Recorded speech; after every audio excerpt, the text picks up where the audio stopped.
Jack Burlinson, welcome to Listening with Leaders. You are the CEO and founder of StageGlass. That I am. Yeah, that's stageglass.com. Welcome to the show. And let's start off by you telling us a little bit about your backstory. Yeah. Backstory.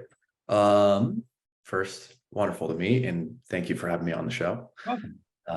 Second, I guess my backstory is Silicon Valley cliche. I don't think I've had a lot of tech entrepreneurs on, but I don't think I've had anybody say that before. Yeah. Well, I mean, I think I checked the boxes of, I grew up in Palo Alto. I studied computer science at Stanford before dropping out and then moving to San Francisco to start a software company. So, yeah, my background is really just being born and bred to, I don't know, build a company. But I wasn't really, I don't know, I wasn't really thinking about it even like 2 or 3 years before I dropped out. When my best friend dropped out of school, he was a year ahead of me. I remember thinking he was crazy. And then I spent more and more time with him when COVID started, and I got the bug. I got the itch where, like, at a certain point I was like, I don't think I could imagine doing anything else. And so a year after he dropped out, I dropped out of school as well. And interestingly though, when I left school, like I really looked up to this guy. His name is Sam Laurier. He's much more successful, but also younger founder. I wanted to be like him and the people that he surrounded himself with. And so I left school, but I didn't have really an idea for a company yet when I dropped out. And that was a really weird time in my life where I was kind of thrashing around, staring into the abyss. I had left school and I was convinced I'm never going back, but I hadn't really solidified an idea for a company. And so what I did is I asked him and a bunch of other founders how they founded companies. And most of them gave me terrible advice. Truthfully, I actually think not listening to people can be a skill. I decided not to do ayahuasca in the middle of the desert like some of them. I don't think that's a repeatable method for coming up with good ideas for companies. But yeah. But my friend Sam had said, I Googled it. I'm like, what do you mean you Googled it?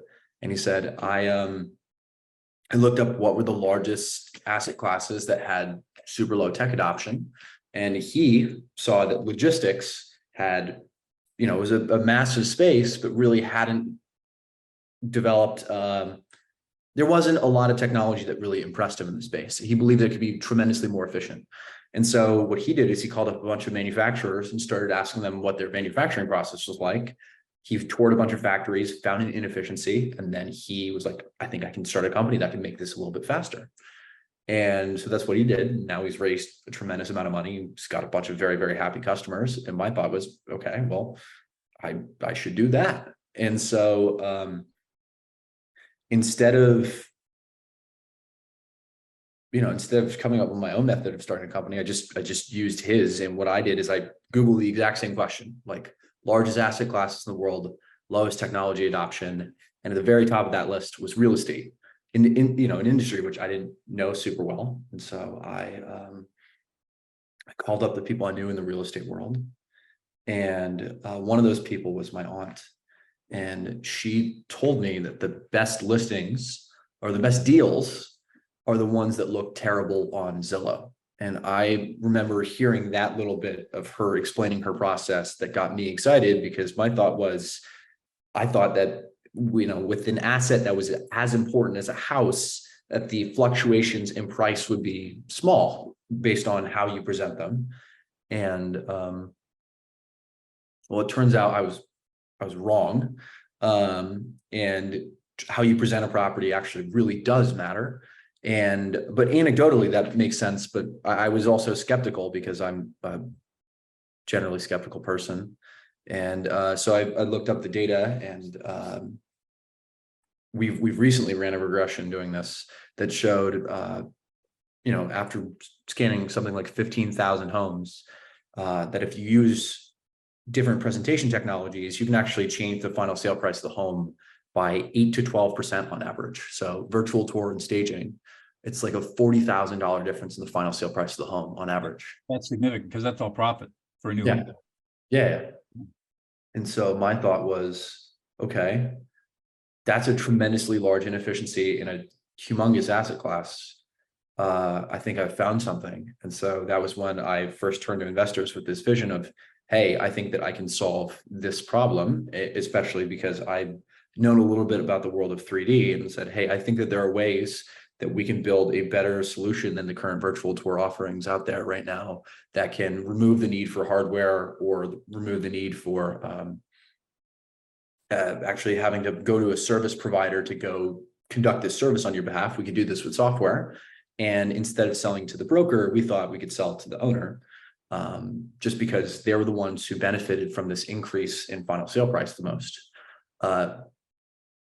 And we found the groups that resonated with that at the time were the actual builders, because selling to an owner was very difficult when they could just go to a broker to get the service provided for them for free. But the actual builders, very often, they both built and sold their own properties. And so they were our Goldilocks customer. And so we instead of developing technology to help scan spaces that did exist, we presented a product offering to help builders basically sell properties as if they exist before they exist. And so that's, and then we got some bigger builders to adopt the platform and bring them into their communities, like Toll Brothers and Brookfield. And now we're rolling out with them and a few others. So that's the story of StageGlass and me. For those who are listening that haven't visited StageGlass.com, I visited it twice. And really what you have here is if you can imagine a virtual tour of a home before it's even built. And you can change the interior looks. You can, I presume the contractor or the builders kind of specify how they want, what the variations are. Yeah. But it's really quite impressive to actually see how these homes and residences are presented. And from what I can tell, the builders are loving it because their conversions are a lot greater when their customers can actually see what it's looking like. And the other thing that I thought was really cool was that you guys can have a rendering up, a virtual staging up in 3 weeks after you get the construction plan, the plans and drawings. I'm sure it's a trade secret, so don't tell me if you don't do. But I just think the process of taking a set of drawings and turning it into something that visual and that has that sort of emotional impact is quite the process. And you guys must figure out how to scan in the drawings and convert it and put it onto it. I think you said you use a gaming platform. It's just fascinating what you're doing. I appreciate that. We've worked, it's cost a lot of money and time and blood, sweat, and tears to build a product to really help accelerate the pace that you can go from that construction document into that basically digital replica before it exists. Right. It's been hard. I have no doubt. But the fact that you've landed some big builders suggests that you're onto something something really powerful. I hope so. Yeah, and so I was in one of the things I did when I was a trial lawyer was I was in construction, and I did construction litigation, not too much residential, a lot of commercial and industrial, but I know how competitive the building industry is. And once one company in a region picks up your product, the others are going to follow because they got to compete. Are you seeing that happening? Yes. You're hyper competitive people. Yeah, I mean, it's interesting. It's slow to adopt initially, and then when you actually have quantifiable proof that something works, and it's quantifiable proof coupled with names that they recognize, right. Then adoption starts to really accelerate. And so, we've gotten some great groups that are willing to be early adopters, and what I really want to do is I just want to make sure that we don't just have a compelling story, but we have a compelling story backed by a bunch of like numerical evidence. it's way easier for me to tell a story when, if I get tired of telling the story, I can just point to the numbers and be like, just go ask them. And so I hope to get to that point. Yeah. Well, you sell on emotions and decide on the numbers. That's the way it works. So people see this and they see these beautiful renderings. So they emotionally they get hooked. And then when the numbers come in, they say, okay, we can do this. Yeah. Yeah. And that's the way it goes. So what is it that gets you excited in the morning, other than the fact that you're working your butt off?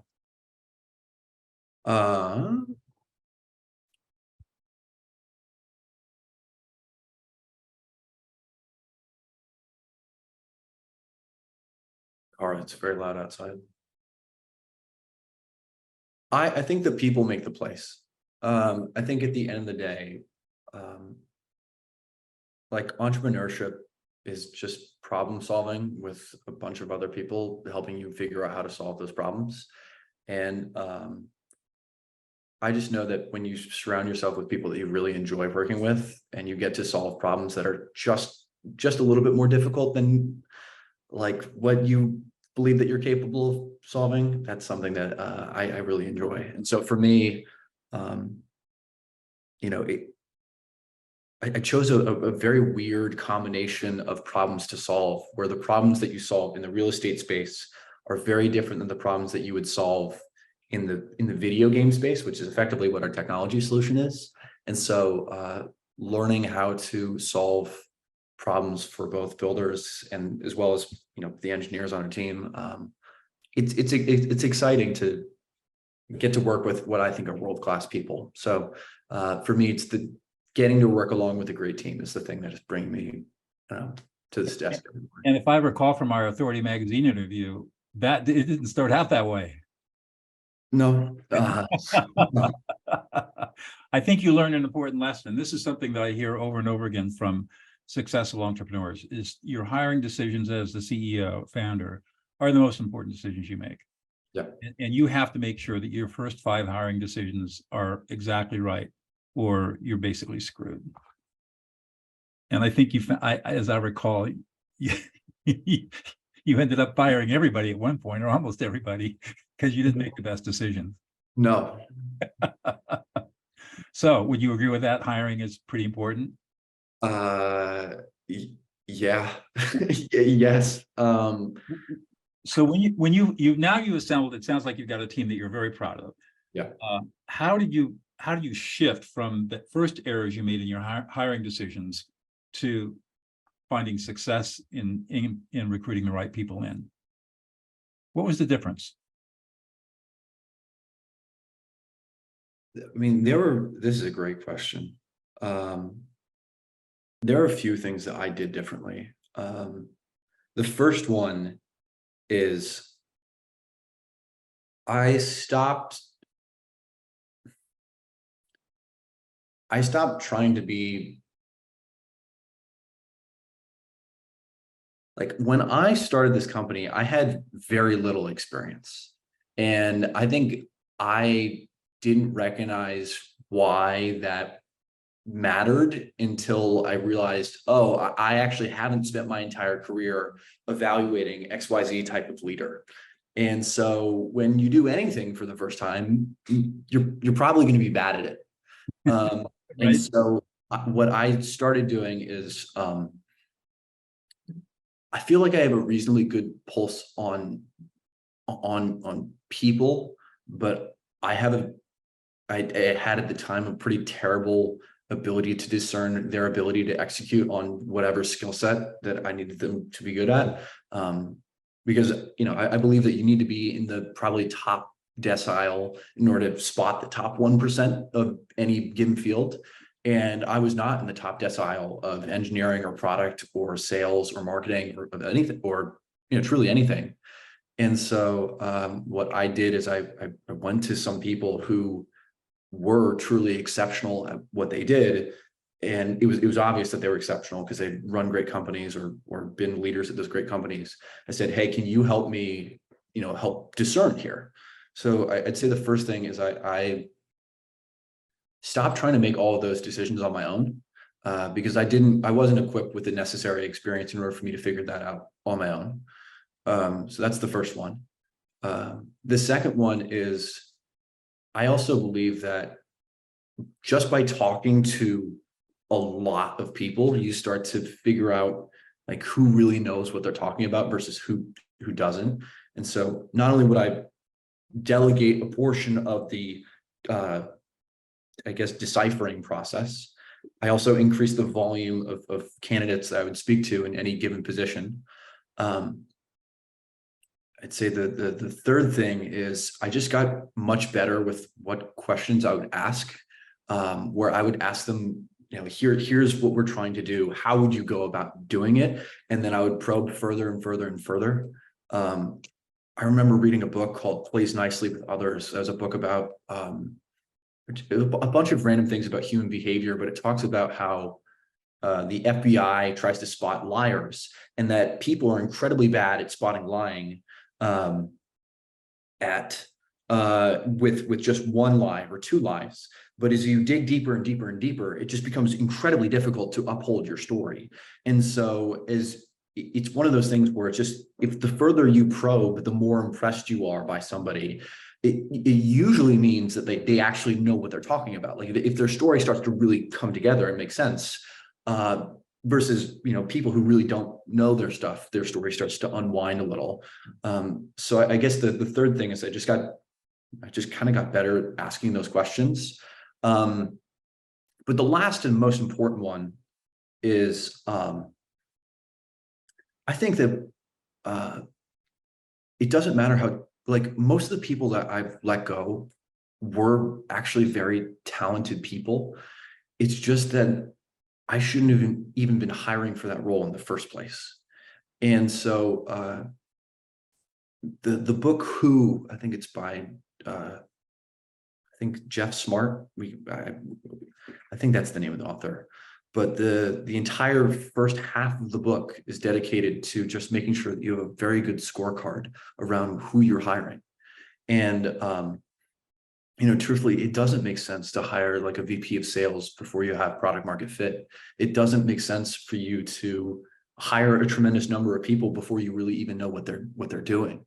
And so for me, I think I've just gotten increasingly better at being reasonably specific with, hey, here are the actual responsibilities that we would need delegated, and here's like a very consistent job description that neatly packages these responsibilities. But if you don't really define that, you just throw a bunch of smart people on board. I think that can go fine if you eventually do really try and put some guardrails up. But I think the biggest reason why I had failed at hiring early on was that I was not really considering exactly what I needed solved and what responsibilities needed handling. And so it doesn't matter if you have the people who are best at deciphering for this role, that role shouldn't even exist in the first place.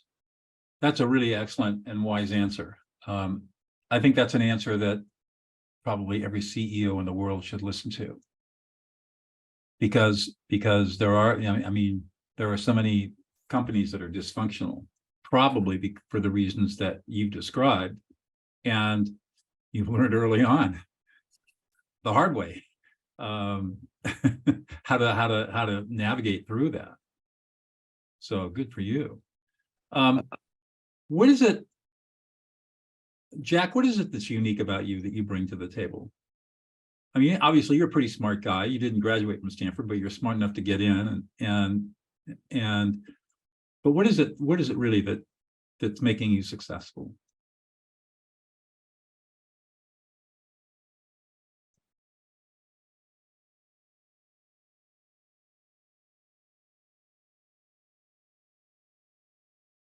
That's a really tough question.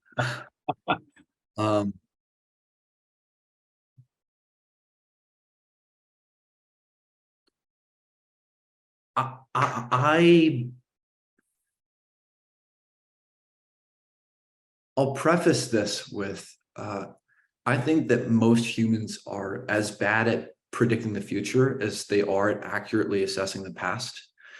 And I think that whatever successes I've had, I'm probably not going to do a great job actually like pointing out what is good versus what actually isn't. It's really, really hard to develop the level of both self-awareness, but just awareness of like what has caused things to work, because I haven't had like replicable success yet. Like if you've been able to, you know, produce one thing and another thing and another thing, if you're able to consistently find product market fit, hire an exceptional executive team, manage them, you know, really, really damn well, and figure out how to allocate budget properly and things that, like, each of those, if you're able to do those consistently, then, you know, then you might be able to have some credence on like, okay, this is what has allowed me to be successful. I would start off with saying that, like, not only do I not believe that I have the self-awareness yet, I don't have the reps to really even know. But that's it. I can make some guesses on like what traits have helped me. Well, the other thing you can do is think about if I were to ask all of your colleagues about you, what would they say? What do you think they'd say?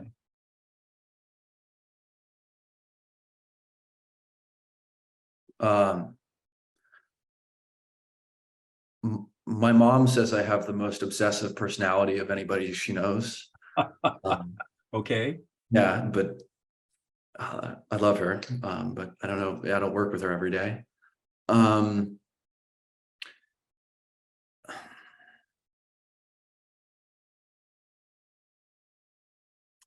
Like I really try to question everything, which is really tough because it's way easier to not question something and move forward than it is to constantly be questioning whether or not you're making the right decision or not. And I think the willingness to question, is this how we should be doing it, is what allows you to spot inefficiencies in a market, or inefficiencies in processes. And so I think it's a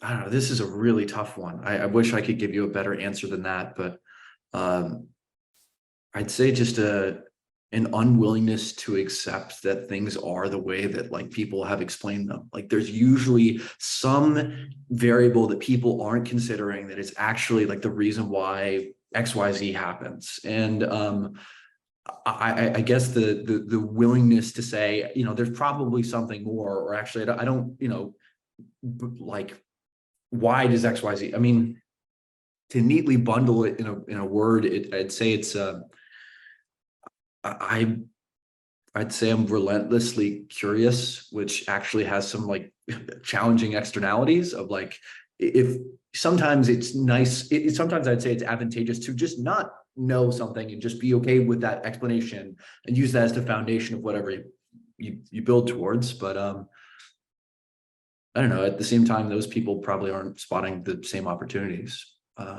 Well, I mean, I'm just, in the short few minutes that I've gotten to know you, plus your interview with me in Authority Magazine, I would say, one, you're exceptionally intelligent. You're pretty self-aware for your age. I mean, far more than many young people that I meet. And you've got a really incisive intellect.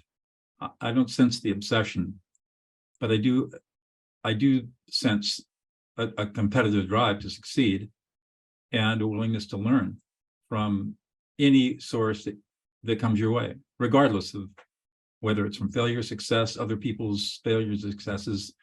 You're driven to find answers, and you don't, you know, you compromise when you have to, but your preference is not to compromise at all until you really got the solution that you like.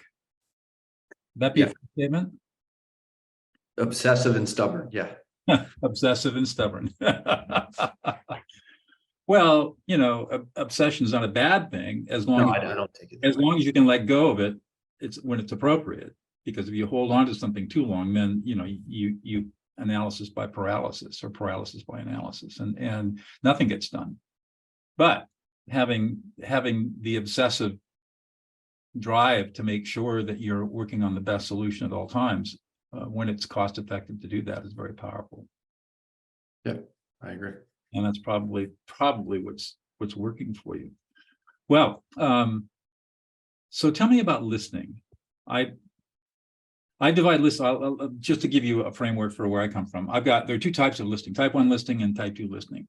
Type 1 listening is the kind of listening that you do all the time, I do all the time. I certainly did it as a lawyer, where we're listening to gain information for ourselves. We got to make a decision. We're trying to gain information. We're trying to understand what somebody else is saying.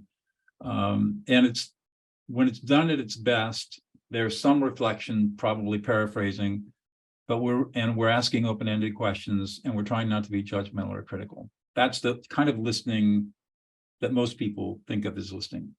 And there's another kind of listening called type 2 listening. And in type 2 listening, we are not focused on getting information. What we're focused on is validating the speaker's emotions, making the speaker feel heard and listened to. It's a process I call listening others into existence.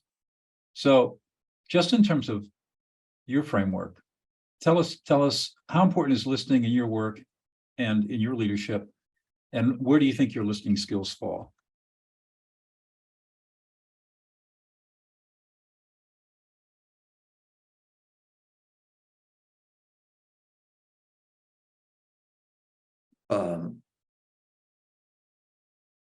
When you say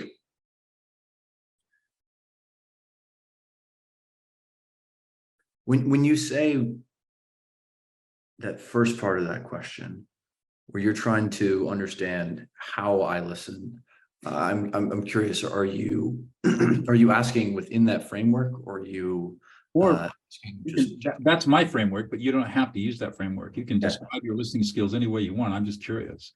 And I just wanted to give it a framework, because sometimes when I ask this question, people don't have anything to grab a hold of. So I try to structure the data for them a little bit. Yeah. But if you got some insight on that, I'd love to hear it.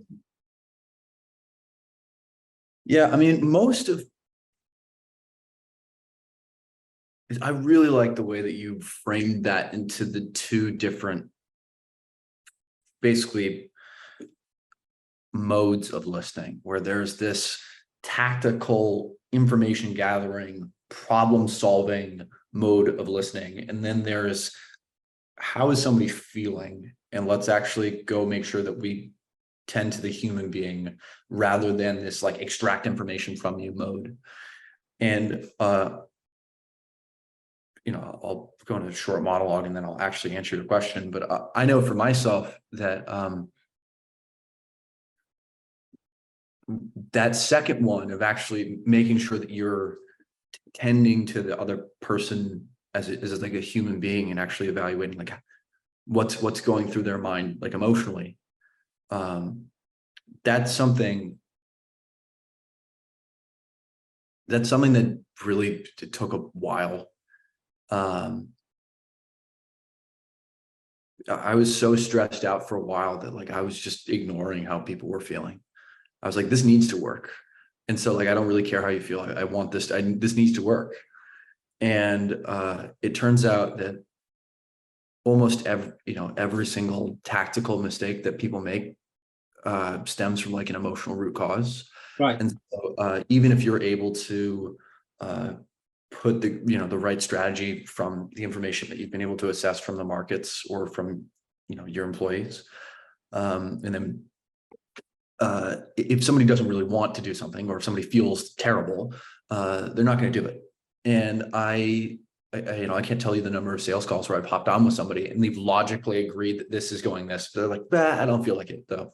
Right. And like that's so that second skill of being able to assess how somebody is feeling, and then respond to that rather than what is being said. I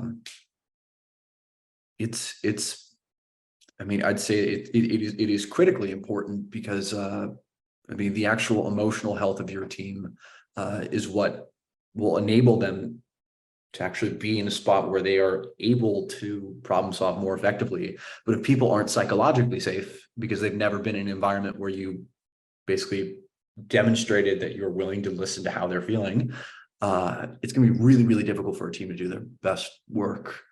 You just hit on the two most important points. You're a smart guy. Number one, when you are talking to customers engage on emotions and decide on emotions and validate on logic. So in any kind of sales discussion or buyer's conversation, you're going to have a lot of success if you can listen to their emotion, the emotional pain they have, the difficulties and challenges they're having, and validate them, and then show them what the long-term solution is with the numbers. That's how you get people on board. And the second point you made, which is equally critically important, is that if you can't create emotional safety on your team by listing your people into existence, then you don't have anything. Google did an amazing study 2 years ago that showed that the top 0.1% of their top performing teams were that way because of one factor and one factor only: psychological and emotional safety on the teams, where people felt safe to be able to be themselves, and there were not put downs, and there wasn't gossip, and there wasn't crap, and when people were feeling off, there were people, the other team members would support them. Those were the top performing teams at Google. And I mean, the research is showing over and over and over again that as a leader, having this form of cognitive empathy is probably the most critical skill a leader can develop. So yeah, I believe it. good way to point it out. Fortunately, the skills can be easily developed. They're not something that you need to struggle at, which is great. One last question, I'll let you go. This has been such a fascinating cover. I could talk to you for another hour, but we're kind of getting to the end here. Jack, what's one thing about yourself that we wouldn't know about unless you revealed it to us?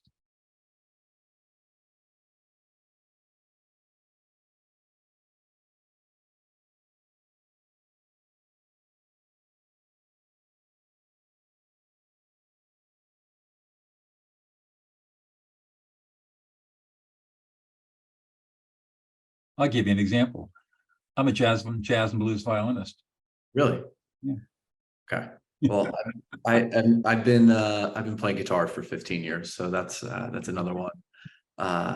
Yeah, I love to play guitar, and for me, it's therapeutic and meditative. So that's one of the ways that I find a lot of.